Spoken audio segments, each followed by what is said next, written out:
Hi YouTube, welcome to the Emporium. My name is Michael. So this video is, as the title says, it's about the competition results.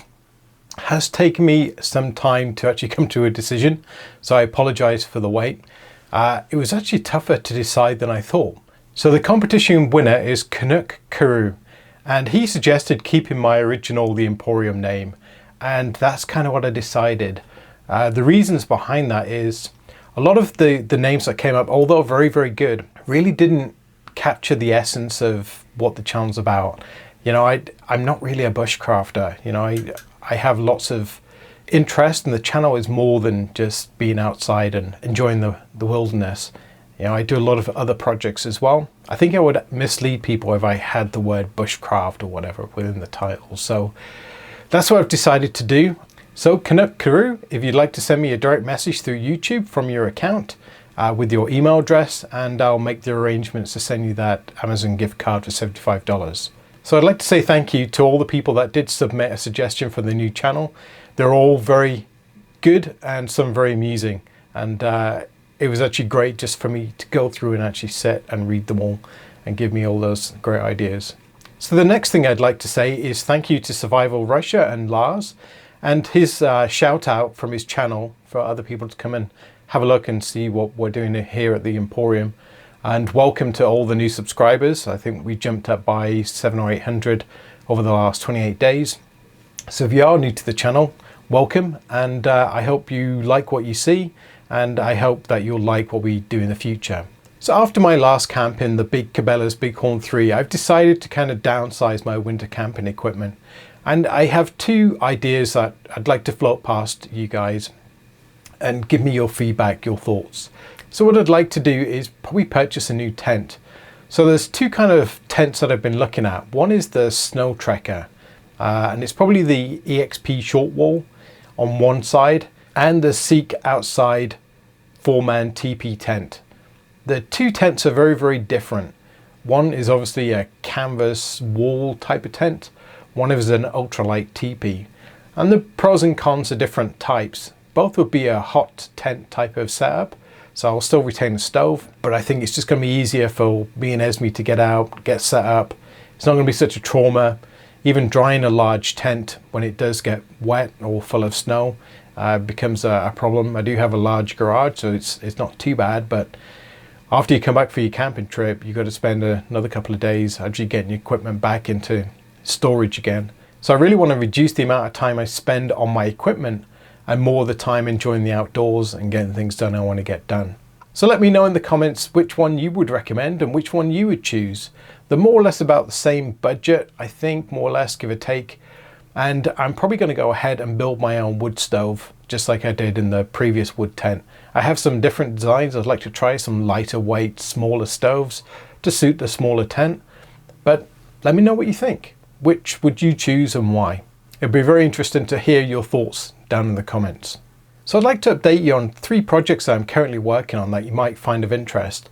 I've been working on the MSS versus the Canadian Forces sleep system comparison for some time, and I've been waiting for the right type of weather. I have done the testing, which is kind of interesting, and that video should be out pretty soon. I just have to do some B-roll stuff and actually put it all together. But it's a direct comparison of the two in colder weather. So it's in controlled environment, and I've done a like-for-like comparison. So I hope you'll find that interesting. And as I say, that should be coming up in the next month. So my next project I'm working on is to update my little backpack video that I did where it connects to my ribs pack. My clips have finally arrived, and this is what I've been waiting for. And these are some quick release buckles. So you literally pull and they disconnect. But the beauty of them is they're actually magnetic. So it's a simple tug and they lock into place. Like there's no way that's coming apart. It's more than adequate for a rucksack. But I had to have them shipped from United Kingdom actually. So it took me a while to get them, but I love the way these work. It's kind of a hinge locking mechanism. And then just to put them together, you just put them close by. And that's it, they're locked in. So I'm going to be redesigning the straps for that. So it's kind of an exciting thing for me to do. I think it will really improve the usability of the pack and the quick release nature to get it on and off quickly. So So my next project I've been putting some thought into is when I'm out camping, I'm more or less in a very cold environment and I'm always trying to keep myself warm. You build a fire, you have a stove. So there's a kind of fight between the hot and the cold.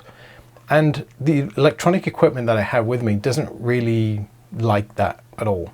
Like having to charge the batteries regularly, keep them warm is a struggle. So I kind of thought, how can I use this to my advantage? So what I did, I picked up a special semiconductor device, and this is called a Peltier. And the way it works is it's a piece of silicon that you can heat up one side and cool the other, and the difference in temperature actually produces a current.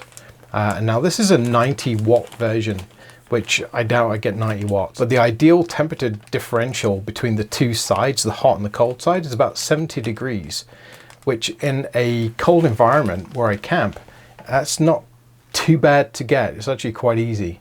So I've just got to build some heat sinks for this, and I'm very excited to see how it's going to work out. I've also picked up, even though it's wrapped in this bubble, this is actually a USB charging circuit as well. So once I've figured out the electronics I need to put on here, is any current limiting device so I don't damage the USB charging circuit. But from that USB charging circuit, I could charge cameras, I can drive lights.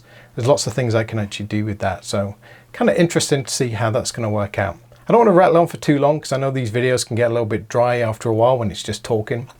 But if you do have any comments on the projects or any suggestions on the two different types of tent that I'm looking at, I'd be very interested to read those in the comments below. So until next time, take care. And as always, thank you very much for watching. If you like my videos, leave me a comment, maybe a thumbs up, and don't forget to subscribe.